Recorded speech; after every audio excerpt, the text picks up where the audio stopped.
Welcome back to the deep dive. Today, we are doing something a little different. We're committing ourselves to a really deep exploration of some complex ideas, choice, regret, infinite possibility, but we're doing it through the framework of fiction. And not just any fiction. We're diving into Matt Haig's global phenomenon, the Midnight Library. Exactly. We want to use this incredible narrative to really extract some profound insights that apply to all of us. It's just the perfect vehicle for this kind of discussion, isn't Yeah. it? Even though it's a novel, Haig taps into something so universal, that constant human tendency to play the what-if game. All the time. And the central premise, which, it drives everything in the story, is this moment between life and death. Right. Our protagonist, Nora Seed, she finds herself in a library, but this isn't your local library. The shelves stretch out endlessly, infinitely. And every single book. Every single book contains a different version of the life she could have lived. A life that would exist if she had just made one tiny choice differently at some point in her past. It's an incredible concept. Imagine having a definitive, non-negotiable chance to go back and fix every single decision you ever questioned. That's Nora's mission. It is. So our deep dive today is to meticulously track Nora Seed's journey. We want to understand what drove her original life, her root life, into a total crisis. And then how the mechanics of this multiverse actually work, how she explores these possibilities. And most importantly, what ultimate hard-earned wisdom she comes away with after experiencing just countless versions of herself. We want to know, what is the secret to moving beyond regret and finding a life that's actually worth living? And as we're going to see, that secret isn't necessarily about finding the shiniest, most successful life. It's something much closer to home. Okay, so we have to begin at rock bottom. The novel introduces Nora Seed in a state of just absolute crippling despair. She's in Bedford, England. Yeah, she's 35 years old, and she is completely unmoored. The sources describe it as a complete cascade of isolation and what she perceives as failure. It's a total collapse. It really is a portrait of a life just imploding. First and foremost, she's unemployed. So there's this feeling of being totally adrift, no purpose. Right. Then you learn she broke off her wedding to her fiancé, Dan, just 2 days before the ceremony. Yeah. Imagine the personal and social fallout from that. Immense. And she's also cut off from her family. Completely estranged from her only sibling, her brother Joe. And then comes the final blow, the thing that really triggers her overdose. It's the death of her pet. Yes, the death of Voltaire, her beloved yellow tabby cat. It's such a moment of profound, simple tragedy. And, what's so telling is who discovers the cat? Ash, the neighbor. Ash, the kind neighborhood surgeon and guitar enthusiast. The fact that a relative stranger is the one who confirms the death of her closest companion. It just highlights how utterly isolated she is. She has no support system. None. She is completely alone in her grief. Nora's internal critique of herself is it's just devastatingly comprehensive. It's not that she feels like she failed at one big thing. No. She feels like she failed at being a person. Precisely. Her self-assessment covers every single pivot point in her past. She failed at being a world-class swimmer. She was hugely talented, but gave it up at 14 because of the pressure. She failed as a musician. Yep. After abandoning her band, The Labyrinths. She failed as an aspiring glaciologist, which was a dream inspired by a National Geographic article she read about Svalbard. And in her immediate life, right before this moment, she sees herself as a failure as a wife, having left Dan. And so heartbreakingly, she even sees herself as having failed as a cat owner. She views her whole existence as this collapsed entity, a black hole of unfulfilled potential. And all of this disappointment, all this regret, it's literally cataloged in the narrative. There's a physical book. The Book of Regrets. It's the physical manifestation of her psychological burden. It is the weight of her depression given form. It's such a powerful image. And what's so striking is that this catalog isn't static. It's not set in stone. The book lists her mistakes, big and small, and the sources really stress that these anxieties are fluid. They don't follow a strict order. Regrets don't adhere to chronology. Exactly. A minor comment she made to someone 10 years ago might suddenly feel more significant than a major career change, just depending on her emotional state at that moment. And this constant shifting is part of what makes her despair so exhausting. She can never pin down the source of the pain. So let's look at a few of those regrets, because they really do span the full spectrum of life choices. They do. Professionally, there's the big one. Walking away from the labyrinths. Then there's not achieving her glaciology dream and not finishing her PhD in philosophy at Cambridge, even though she has a real passion for it. And the relational ones, they seem to cut even deeper. Oh, for sure. She regrets being unkind to Dan, the emotional damage she knows she inflicted. She regrets not traveling to Australia with her best friend, Izzy. And then there's the one that seems to be the emotional anchor for all of it, the regret involving her father. That's the one. She deeply, deeply regrets not telling her father that she loved him before he died. That one just haunts her because it's irreversible, it's final, and it really informs her sense of alienation in her root life. And there are smaller things too, right? The kind of mundane regrets we all have. Oh, yeah. Giving up learning Spanish, taking a mediocre job just for the money, wasting hours scrolling social media, all those little things that add up to a feeling of a life not lived to its fullest. So before she enters the library, Nora's interactions with the world around her just seem to confirm this self-perception of failure. She runs into a few characters who, well, they just rub salt in these wounds. They really do, whether they mean to or not. The first key interaction is with Neil, her boss at the music shop. Which is ironically named String Theory. Right. And Neil is, well, he's well-meaning, but ultimately pretty insensitive. He knows she's struggling psychologically. He calls her depression situational. And Nora feels like she has to minimize her feelings, say she's doing much better, because she's so desperate for the financial stability of this dead-end job. And he tries to give her this very well-worn motivational metaphor. He does. He tries to inspire her by saying that immense pressure can turn coal into a diamond. First, you're coal. Through pressure, you become a diamond. But wait a minute. Nora is this budding scientist, a philosopher. She would know that's not quite right, is it? She absolutely does. And this is where her internal cynicism really comes out. She corrects him in her head, noting that coal is fundamentally too impure to ever become a diamond. You need graphite for that. And that thought becomes her internal mantra about her self-worth. Exactly. Scientifically, if you're coal, you stay coal. Mm-hmm. She feels she is fundamentally flawed, that no amount of pressure or striving can change her inherent nature. It's just a dark, self-defeating belief. And the next interaction is even more confrontational, with her old bandmate, Ravi. Yeah, this happens at a newsagent shop. Ravi sees her, and he's just instantly furious. He confronts her really aggressively about her leaving the labyrinth. And his core accusation is deeply painful. It's brutal. He accuses her of constantly making excuses and blaming other people for her life being awful. And that's a moment of really harsh honesty, showing Nora that her self-pity isn't just internal, it's actively pushing people away. And finally, there's Carrie Ann. She basically epitomizes the societal pressure cooker. Oh, Carrie Ann, the well-meaning but completely tactless acquaintance from school. She remembers Nora as the smart, talented swimmer and just immediately bombards her with questions that are all about measuring conventional success. The checklist. The total checklist. What are you doing now? And Nora has to admit she's unemployed. Are you married? Do you have children? And Carrie Ann's parting shot about the ticking biological clock, it just solidifies Nora's feeling of being a monumental failure against the standard script for a successful life. So she's trapped in a town that's a constant reminder of her failures, surrounded by people who either judge her or offer scientifically inaccurate platitudes. It's the perfect breeding ground for the existential crisis that delivers her to the Midnight Library. She doesn't just arrive there by chance. She is brought there by the sheer, crushing weight of her own regrets. So Nora's overdose lands her in this space between life and death. And it's fascinating that this liminal space isn't, a void or some traditional afterlife.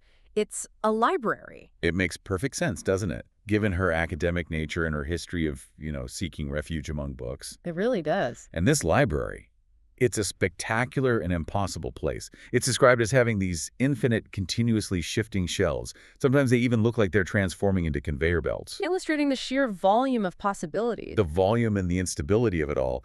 The books themselves, they appear instantly or they disappear, just based on wherever Nora puts her focus.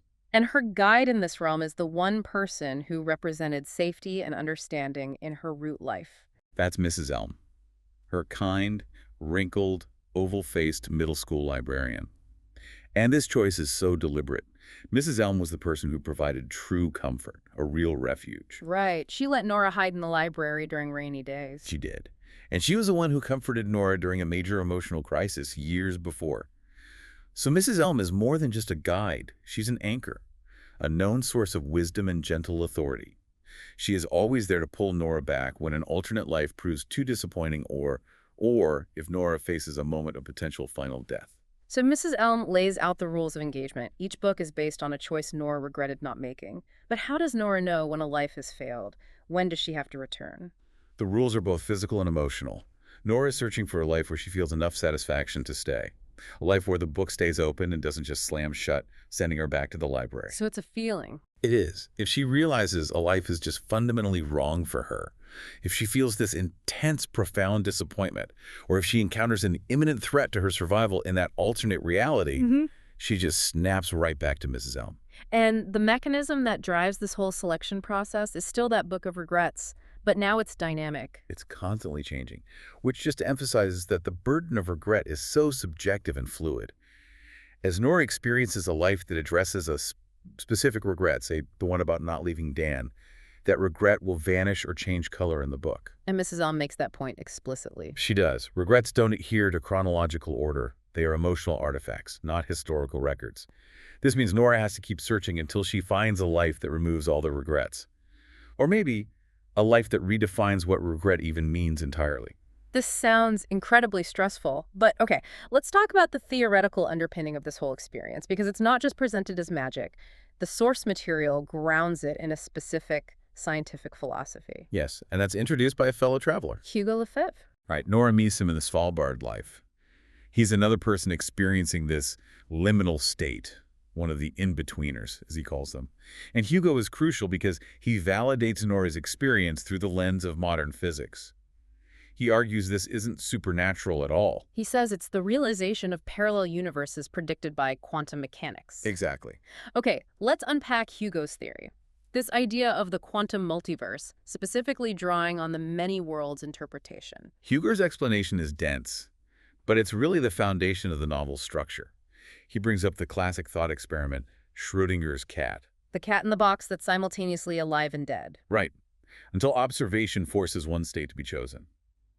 Hugo explains that every alternative possibility, every choice we could have possibly made, it doesn't just disappear. It generates a new universe. And all of these universes exist simultaneously. Like transparent images stacked on top of each other. Exactly. Millions of them, all layered together. So in the real world of human decision-making, every time Nora chose to say yes instead of no, an entirely new branch of reality was formed.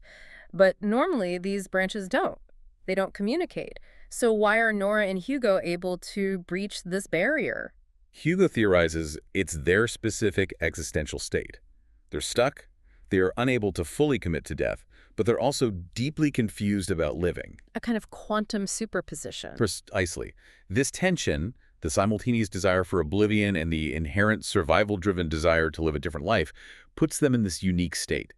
And that state allows their consciousness to tune into the universal wave function, letting them traverse these adjacent quantum possibilities. So they are, metaphorically, both the alive cat and the dead cat at the same time. And they get to experience both outcomes. That raises a huge question about their mentors, then. About Mrs. Elm. If the raw reality is just chaotic, infinite wave functions, who or what are these helpful guides? Hugo suggests the guides are a cognitive filter, a necessary psychological coping mechanism. The human mind just cannot process the sheer, incomprehensible complexity of experiencing infinite knowledge all at once. It would be overwhelming. Totally. So, the brain synthesizes the chaos into an interpretation, a relatable figure from the root life, someone kind, trusted, and familiar. Mrs. Elm is Nora's brain processing the universal wave function through the lens of comfort and knowledge. Wow, that's a huge shift. So if the guides are just interpretations, then the library itself isn't a place, it's a state of mind. It's Nora's mental filter managing the multiverse. Exactly. And that makes the stakes incredibly personal. Yeah. She's not just looking for happiness anymore. She's fighting for her sanity and survival against the existential chaos of infinity. And the clock is ticking. That time is limited. If she fails to find satisfaction before that quantum confusion resolves itself, if her consciousness fully commits to the dead state, then she will cease to be, even in the library. She has to choose life and define what a life worth choosing is before the universe chooses for her. So, Nora embarks on her grand experiment, testing her most deeply held regrets. And this section of the book just masterfully illustrates that what we fantasize about achieving often comes at the cost of the simpler happiness we overlook. It's a classic case of the grass always being greener, isn't it? Until you're standing in the middle of it and you realize it's full of weeds you never, ever anticipated. Okay, let's start with that first major regret. Leaving Dan and abandoning their shared dream of running a pub, she jumps into life number one, where she is co-owner of the Three Horseshoes pub in Oxfordshire. What's the immediate, brutal reality check? The reality is just painfully dreary. The pub life is completely characterized by the mediocrity of her marriage. Dan, the man she thought she regretted leaving, is revealed to be consistently mediocre and subtly undermining. She notices all the little things. All the annoying negative habits are magnified. His tendency to gargle loudly in the bathroom, his habit of hogging the duvet, his constant stress over the pub's credit. And he's dismissive of her core intellectual self, isn't he? Completely. When she brings up her past interests, he just cuts her down. He says things like, "That's the kind of thing you'd know. Most people worship rock music, but you were interested in real rocks because of course you were."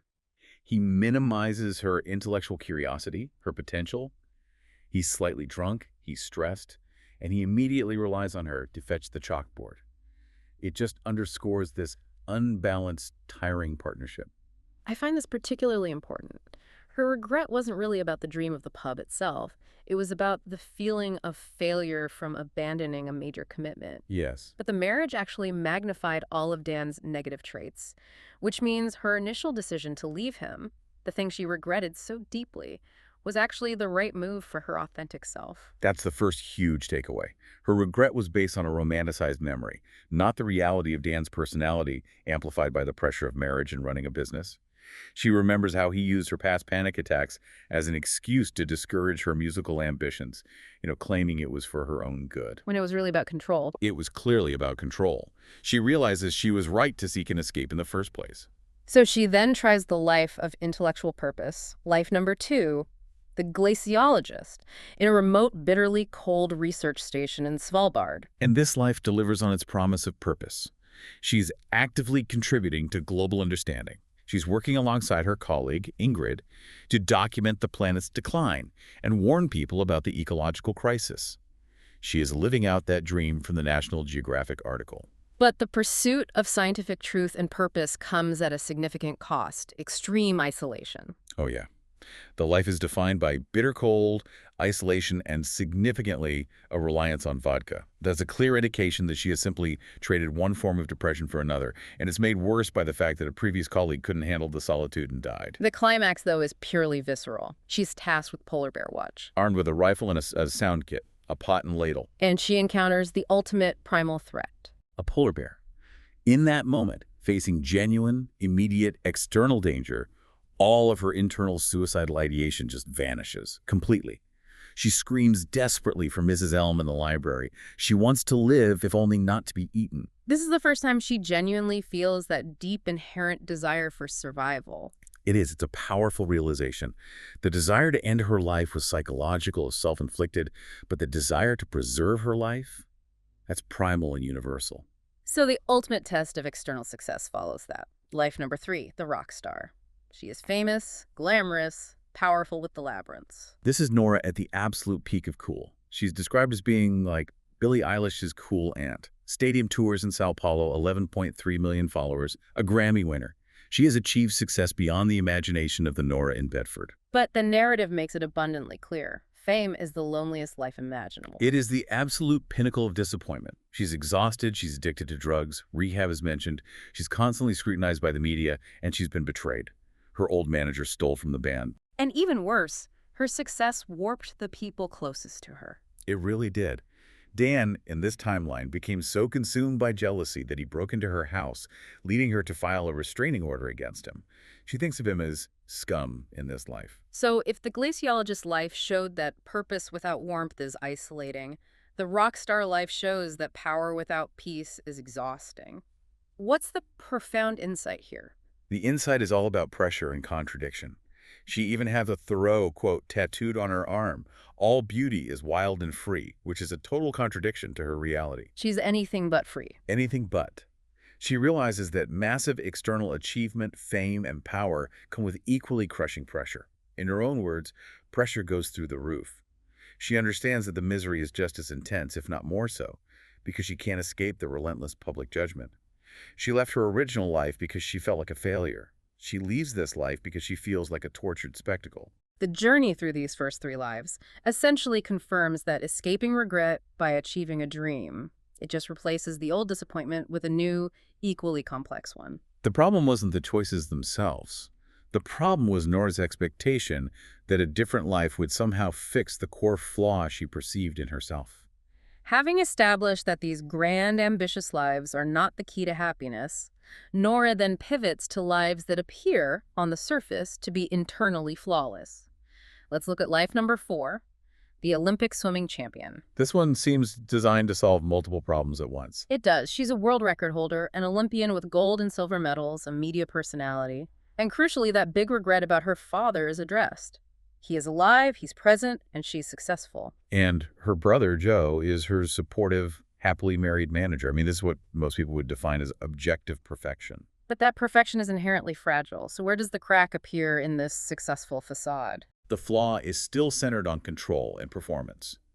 Her father, while he's alive and sober, he quit drinking to become a health freak, he's still obsessively controlling. He just shifted the focus of his obsession from alcohol to her career and her health. So this Olympic success actually forced him to remain central in her life. It prevented him from moving on, and it prevented her from moving on. She discovers she is still reliant on antidepressants in this life. Her colleague, Nadia, casually mentions they both take them. Her marriage to a fellow Olympian ended, which highlights that even a shared success doesn't guarantee stability. And she realizes she's still trapped in the cycle of performance, sacrificing her internal self for external validation. She has a panic attack just before a major speech. It's a complete relapse into her original anxiety. She understands that this version of success requires her to constantly perform the role of champion, suppressing her genuine feelings, denying her exhaustion. The novel seems to imply that while some pressure is necessary for growth, this kind of pressure, driven by parental control and constant public expectation, it just denies any personal authenticity. So she leaves. She leaves because she realizes this success is just another prison. That's a fascinating point. Is the book suggesting that any high achievement life is fundamentally flawed? Or is it just this specific one, driven by these external controlling factors? I think it's the latter. The novel is critiquing the motivation behind the achievement.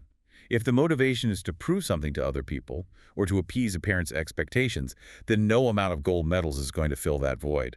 The success isn't truly hers. It belongs to the public and your father. Nora needs a life that's driven by internal, quiet satisfaction. Which brings us to life number 5, the most deceptively simple one.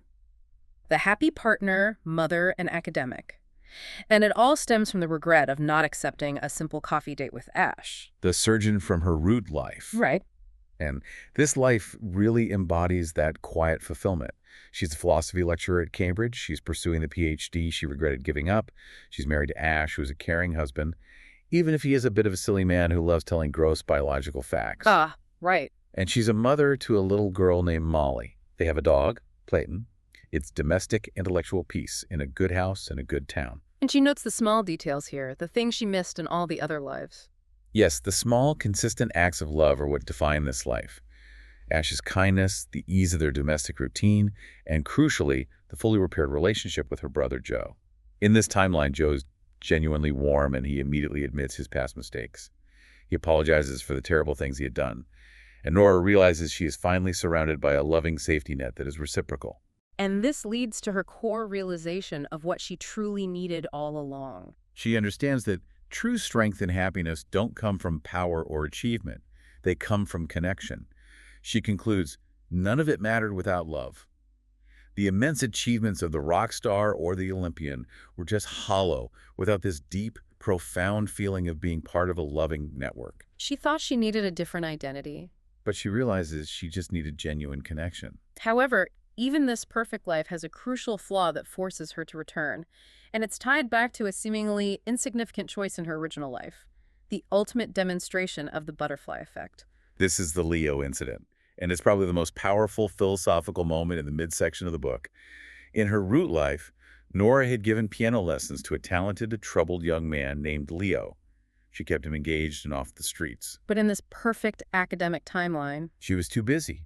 She didn't teach Leo, and as she's driving through Bedford, she sees Leo being arrested on the street for a crime. A minor omission, a missed piano lesson, had catastrophic, real-world consequences for another human being. It forces Nora to confront the immense value of her original life, not for herself, but for others. Her simplest acts of kindness, those piano lessons, mattered more than her grandest, unachieved ambitions. The life she was running away from was already generating positive ripples in the world. And she feels like an imposter in this perfect reality. She feels like a fraud because she knows this life wasn't earned by her true self. Her presence is preventing Ash and Molly's real mother from being with them, and she realizes her original self was responsible for saving Leo. This ethical discomfort, combined with the realization that her original life held significant unique value, it just creates an unstoppable compulsion to return to where she truly belongs. She has to go back and ensure those acts of kindness can continue. So Nora has now sampled thousands of lives. She's been a chess champion, an architect, a vet, a single mother. After this exhaustive quantum tour, she arrives at a huge paradoxical understanding about the very nature of choice. The irony is so rich. Hugo touched on this earlier, but Nora experiences it fully. The more choices she exercises, the more her ability to imagine and desire an even better life increases. It's an endless cycle. It is. She realizes she could endlessly flip through these books, never settling, because every life, even the wonderful one with Ash, has a flaw. And she can always imagine an adjacent life that addresses that one flaw. The library is not a solution. It's an intellectual trap of indecision. So the focus shifts entirely. The goal is no longer to find the perfect life, but to accept and commit to the potential of the one life she already has. And this philosophical breakthrough is synthesized in her final, poignant social media post. She writes this post, and the title is "I Learned Something," written by a nobody who has been everything. I mean, that title is the encapsulation of her whole journey. She experienced the totality of human experience, but she's returning as her original, flawed self, now armed with this profound clarity. So let's break down the three central points of her final epiphany. First, the problem is regret itself. She concludes that regret is a destructive force that shrinks us. It causes us to shrivel internally, and it fundamentally makes us the enemy of humanity because it paralyzes us. It keeps us focused on a past that can't be changed, and it denies the vast potential of the present. The only way to win is to stop playing the game of regret. Second, the currency of life is not achievement, but emotion. This is a huge realization for someone who spent her life chasing external success. She recognizes that you don't need to live every single life to understand the human experience. The true value, the most valid currency in this life, is the full spectrum of emotion. Love and laughter, yes, but also fear and pain. These difficult emotions are what make life real and deep and meaningful. And the final point? That the sky is always infinite. How does that concept of infinite potential suddenly apply to her single, miserable life back in Bedford? It applies because she realizes the possibilities aren't external, in different universes. They're internal. In her attitude and her actions within her current universe, she needs to focus on the life she has and the people in it. The same seemingly miserable life that once drove her to despair now gives her hope, because she can see its inherent untapped potential. The impossible things can happen right where she is. She understands that. The dramatic changes she once thought required a whole new reality, they only happen by truly living the life she possesses, right here, right now. So as Nora's time in the library is running out, she starts to fade. And Mrs. Elm offers her the perfect final metaphor to motivate her fight for survival. The chess analogy. Mrs. Elm tells her the game isn't over until a final move, even if you only have one pawn left. And then she delivers what might be the most enduring philosophical statement of the whole book. She does. No pawn is just a pawn. All pawns are queens waiting to emerge from the cocoon.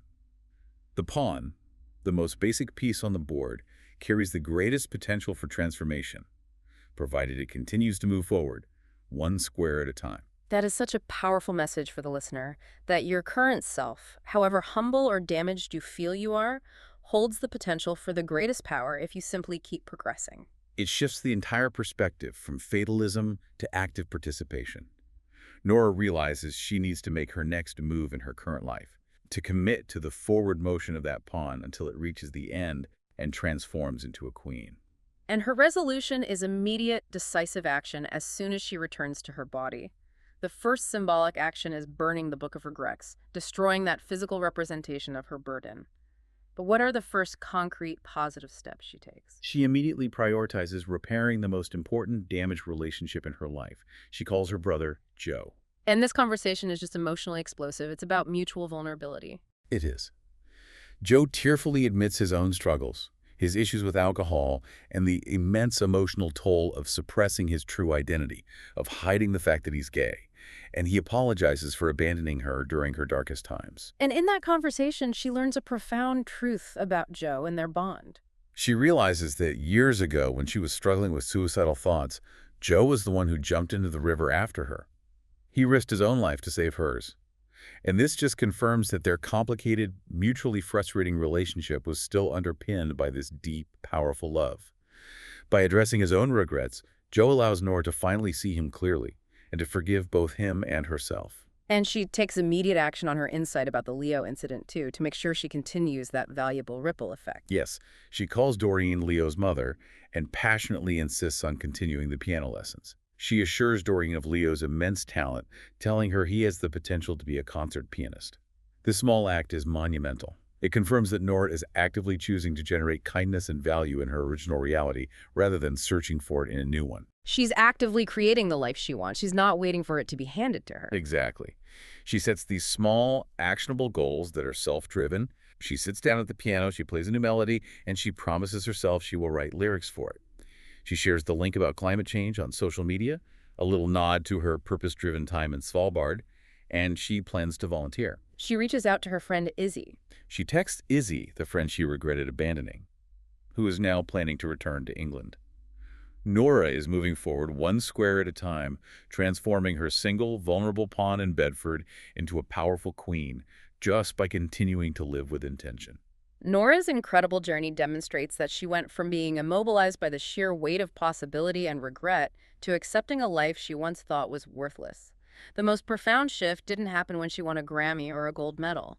It happened when she stopped looking outward and started living inward. It highlights the beautiful convergence of multiverse theory and radical personal philosophy. Hugo taught us that infinite potential exists simultaneously in the universe, but Nora discovered that infinite potential also exists within a single, existing life. She realized you don't need to try every path to find happiness, the impossible changes she longed for. They only happen by committing to the messy, complicated process of living the life you already have. The library was ultimately a mirror. It allowed her to see that the tiniest tweak in her actions, the piano lesson, that simple phone call to Joe, could completely reroute not only her future, but the lives of everyone around her. The smallest choice, the single kind word, the decision to just press forward one more time, that is where the real power lies. So if every moment holds infinite potential, if every person, however small you might feel, is a queen waiting to emerge from the cocoon, what one tiny positive choice can you make today, right here, right now, to begin turning your own single pawn into a powerful piece, and the only life you know for certain is yours?